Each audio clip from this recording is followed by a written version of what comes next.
Good evening and welcome to another episode of Unscripted and Unchained RPG Review. I am DM Bluddworth, and as you can see by the graphics, making another return to Master of the Game by Gary Gygax. So tonight's video, I'm going to take a look at Chapter 2, How is Mastery Measured? So I found this to be a fairly short but really interesting insight into what Gary Gygax considered to be the proper measurement of determining the difference between a dungeon master, a good dungeon master, and then having mastery in in the area of being a dungeon master. So now, of course, he only uses the term here in the book as game master, and that's because dungeon master was tied into the properties of TSR, and at the time that he wrote this book, he was no longer with TSR. This book came out about 3 years after his departure from TSR, really his ousting from TSR. And so, but other than that, if I'm using Dungeon Master interchangeably with Game Master, I mean, I will try to focus on it as I'm reading it, but I will oftentimes use the two terms interchangeably, just from force of habit. But really interesting chapter, as I stated earlier, and I will get into it. So before we go to the PDF, I just wanted to, show off the book once again. So I do have the book, and it's just really nice to have.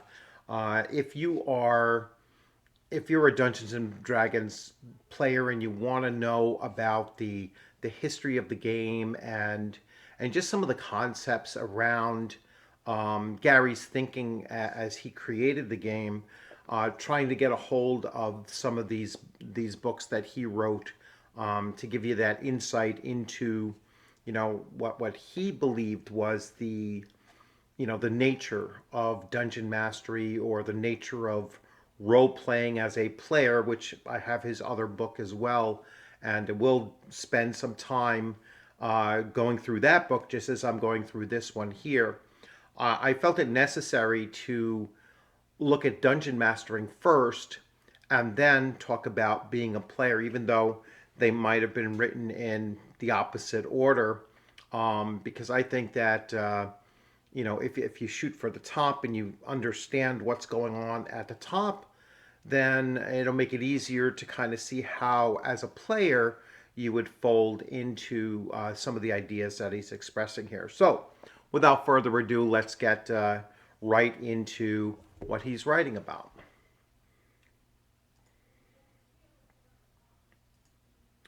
So here we have Chapter 2, How is Mastery Measured?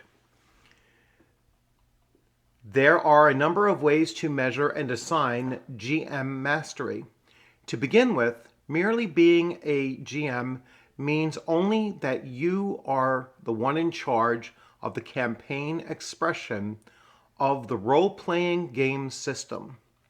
The player participants might number 2 or 20, but outside of that single group, the GM is simply one of the mass of similar principal participants who are in charge of overseeing the play for their own groups.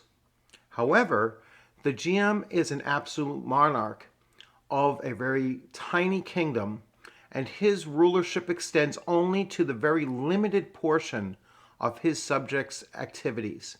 Furthermore, his mastership is granted to him by agreement of his followers. Now we get a picture of a mere figurehead.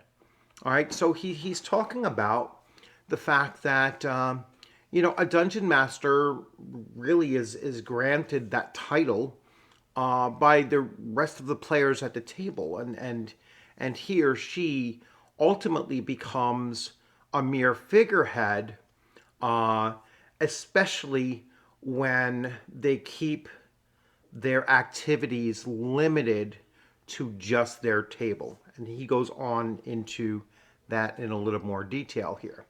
Worse still, there are disputes the rebellious player or players have recourse to higher authority.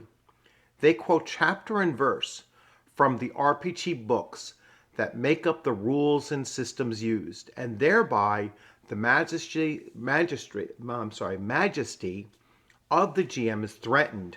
In extreme situations, these player subjects can even go so far as to not only leave the aegis of the GM, but place similar laurels upon their own brows and try to steal away his subjects by offering them new realms in which their player personas can reside and adventure.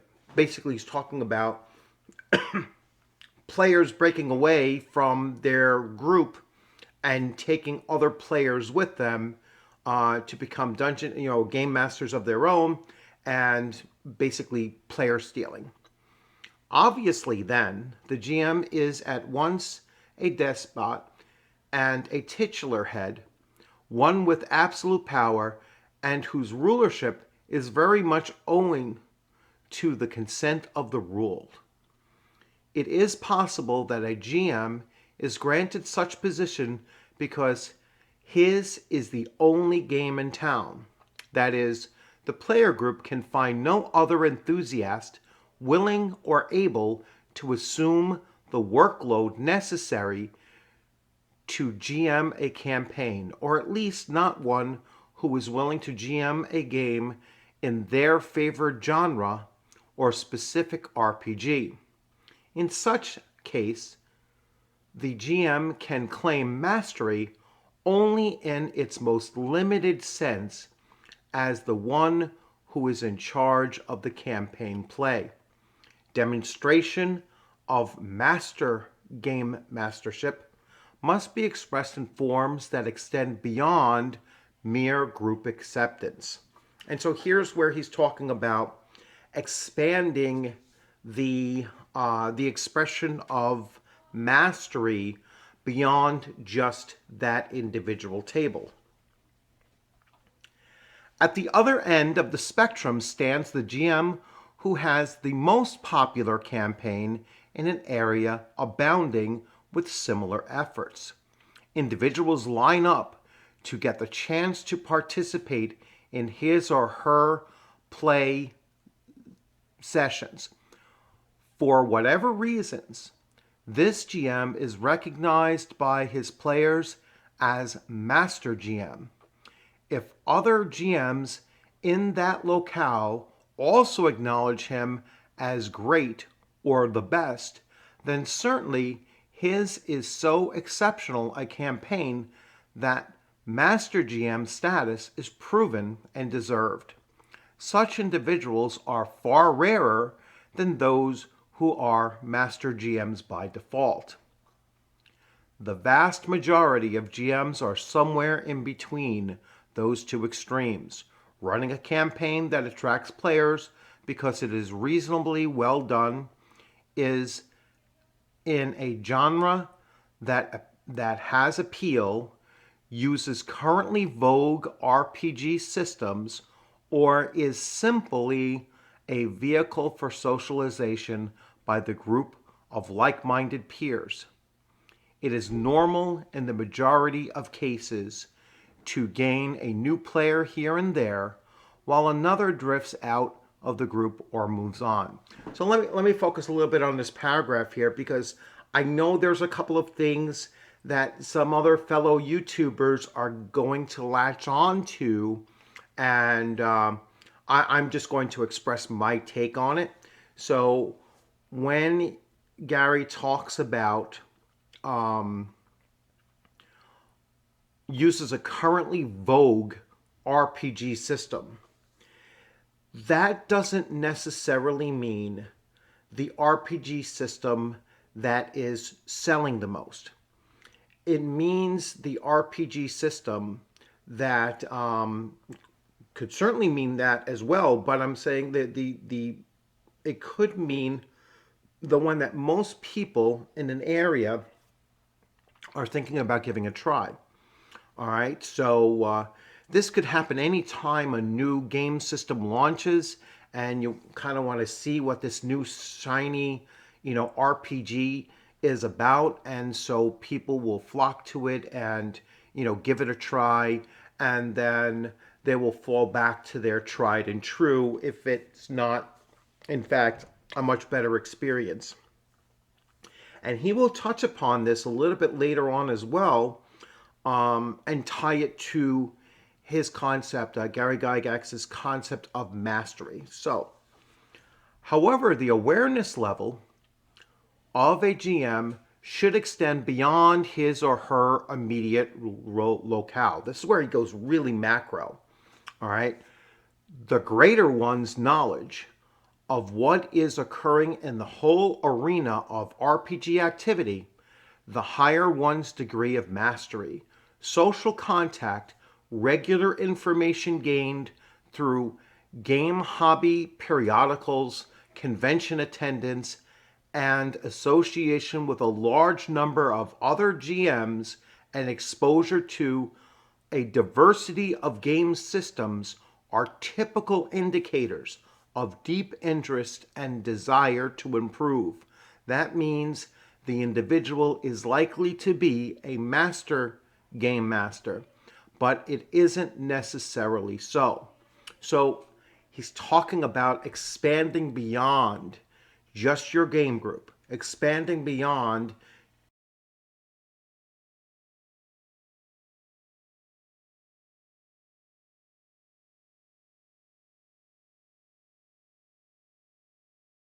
just one place, talk to other GMs, read periodicals, watch in this day and age, watch other YouTube channels and see what other creators are talking about the hobby in general, not just a specific game system. And then that is an indicator, although not absolute, that is an indicator of a master GM. Let's return to the only game in town for a moment. It just might be that a single little campaign is a masterful expression of the RPG system the principal participant has selected as a vehicle. The GM fulfills each and every required duty to perfection, brings new and exciting things into the campaign periodically, and dramatizes everything so well that the players can hardly wait for the next session of play to talk about what happened previously in the intervals between adventures. The GM and the players form an homogeneous whole, and the experience is such that not one of the group would decline taking part in it if an alternative was available. Here is undoubtedly a master GM at work, but that mastery is of a very limited sort. It might be that it could extend to a broader base, benefit others, but the isolation, the often self-imposed isolation in such case precludes the rest of us from knowing or enjoying it. Now, he is talking about the GM who is so good at what he or she does that those players just love being there. They can't wait until the next session. And here this GM is self-imposing and keeping their ability, all right, their knowledge of RPGs in general and their knowledge of how to run this particular game and these types of campaigns, and they're holding it in. They're not sharing it out there. And so that's something that Gary is talking about as expression of true mastery, is that ability to take it beyond your local locale, your table. In the measurement of GM mastery, two dimensions are most important. One is depth, the other breadth. Depth refers to the GM's ability within the specific arena of play, how well the GM knows his RPG system, handles the campaign, masters scenarios, and interacts with the player group in terms of the game and as individuals. Breadth refers to the GM's scope of activity in the field of RPG endeavors, extending to other game systems, other groups, conventions, contributing articles, writing scenarios, and designing rules, systems, games, and even game systems. So again, he's talking about taking it beyond just running a single session or multiple, sessions of a campaign at just one table. The breadth is taking it beyond just that one type of event and sharing out there and really taking part in far more creative endeavors within the hobby.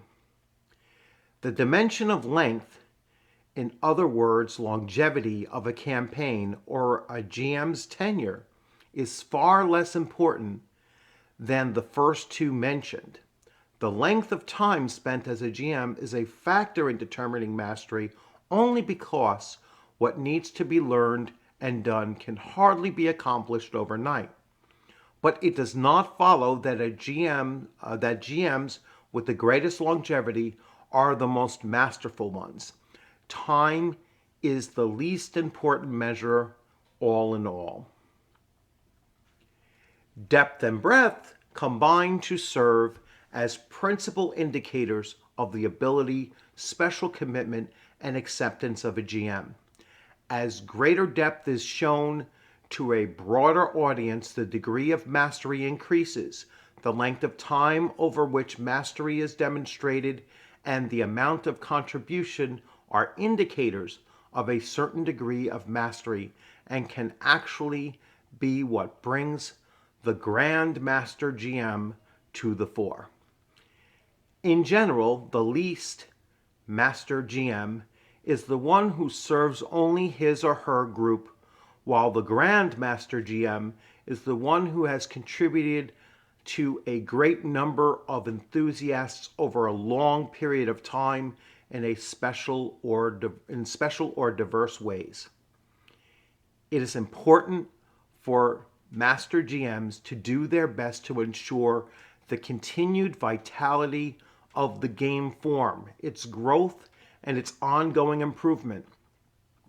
An isolated GM may improve the degree of enjoyment experienced by his or her player group, keeping both the players and himself more ably entertained.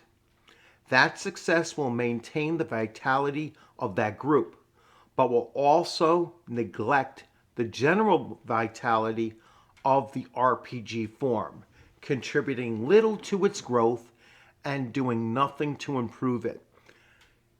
He's talking about the hobby being greater than just the isolated game that you may be playing.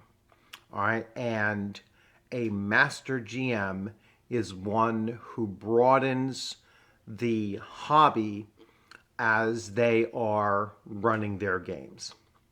Therefore, the additional qualifier of mastery is the contribution towards the whole of the field, its game systems, ancillary materials, and participant population.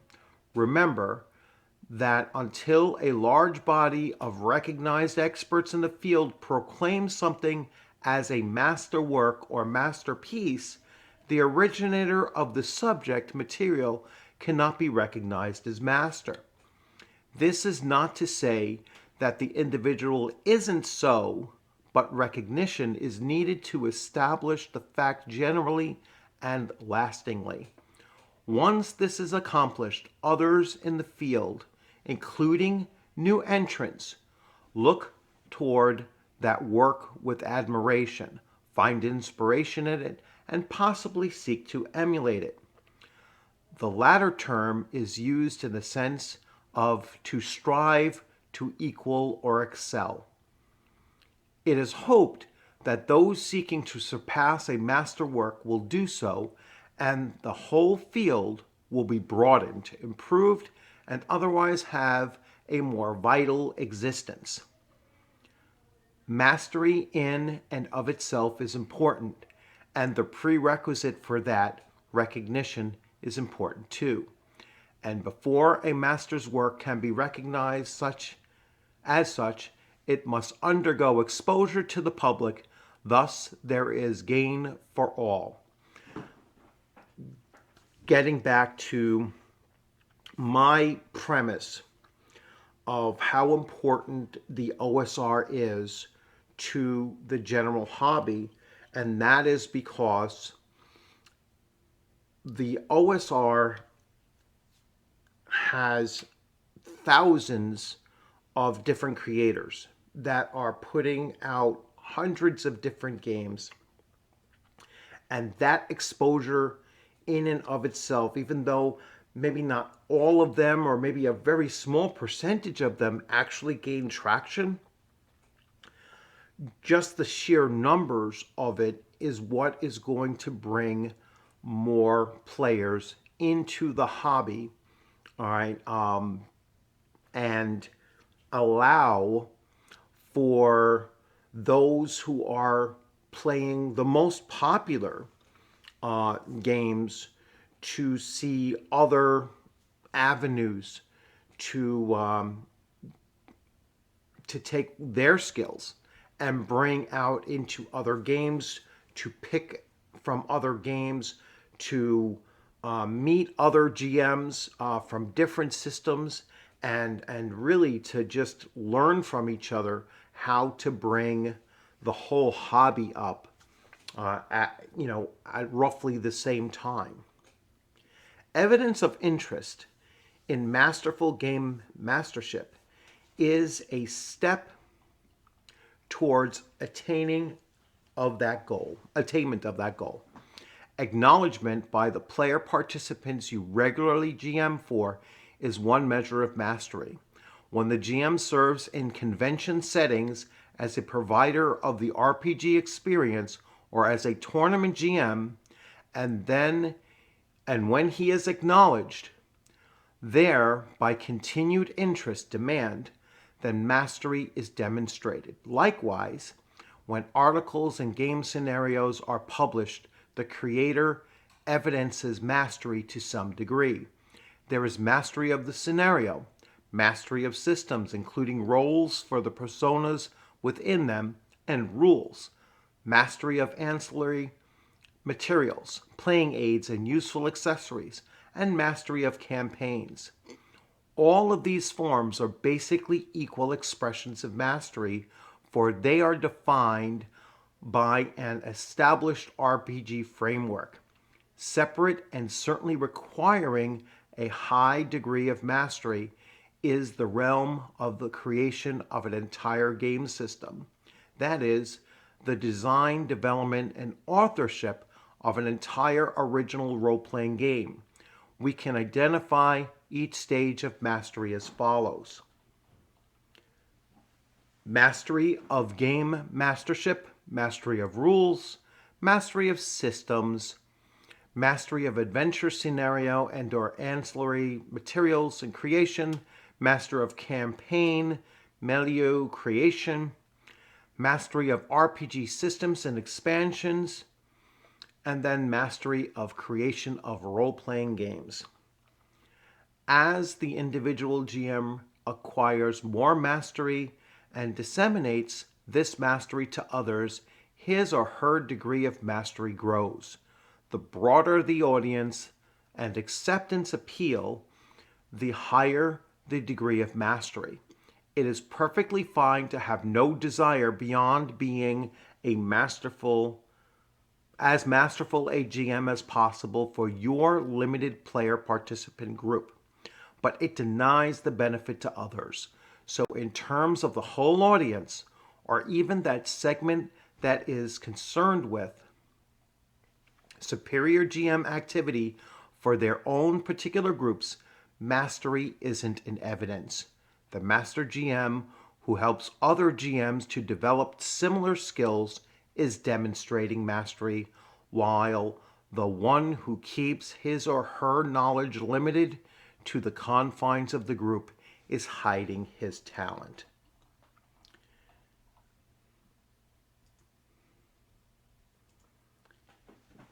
And so there we have chapter 2. As I said, it's a fairly short chapter. And Gary is really talking about not just becoming a great dungeon master at your table, but looking for avenues to then take what you have learned and to share it with other groups, to share it with other DMs, and to help expand it into other areas. And if you're going to limit yourself to one game system or one genre or one locale, then you are, you know, even if you're growing in your own abilities, you're limiting your exposure to other ideas.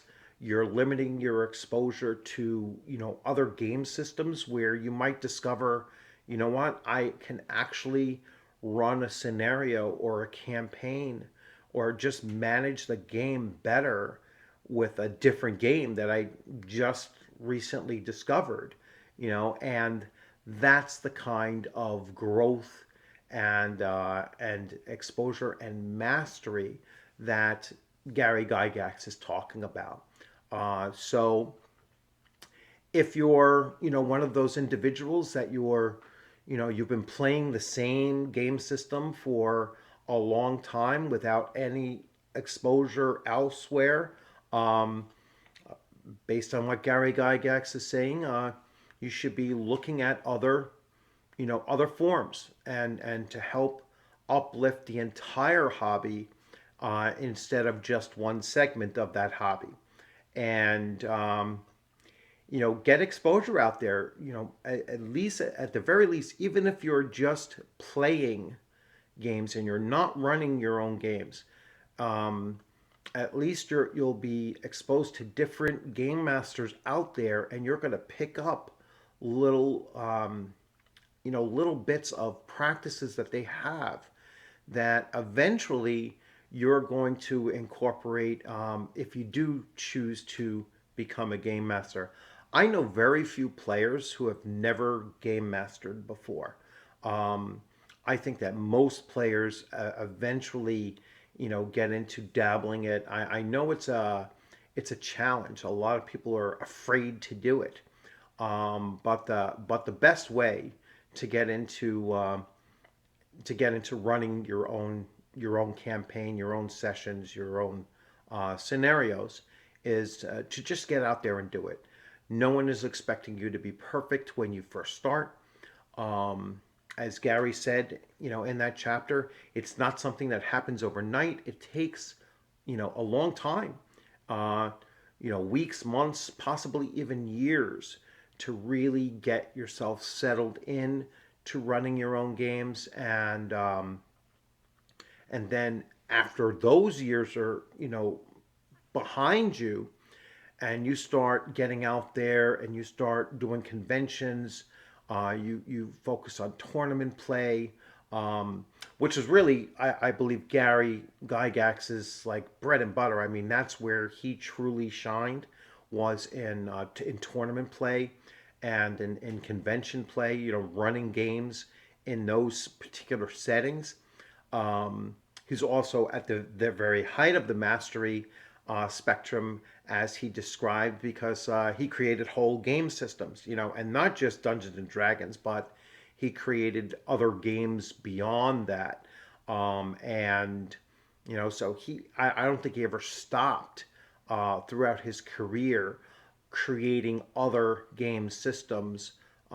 Even after he had left TSR, he had created quite a few, like Cyborg Commando and Dangerous Journeys, and and others as well. So I'm slowly picking up those games, and I will spend some time showing those off as well. I'm actually expecting Cyborg Commando to come in a couple of days, and once I get that, I'll do a box opening, and we'll have a good time taking a look at it for a first look. So once again, another great chapter, something I learned, quite a bit, from in reading, and it gives us all something to think about, and hopefully to endeavor to keep on becoming, the best game masters that we can be, and to keep on growing our own craft, so that we can then go and share it out there with others, either looking to move up into the ranks of game masters, or just to share it with players out there so they can get a more exposure to just different GMs out there and different game systems. So once again, thanks for joining. I hope you liked this video. If you did, please give it a thumbs up. If you have any questions or comments, please leave them in the comments section. If you hadn't subscribed, please consider subscribing. And as always, stay safe out there. Keep on playing, and I look forward to seeing you on a gaming screen sometime soon. Take care.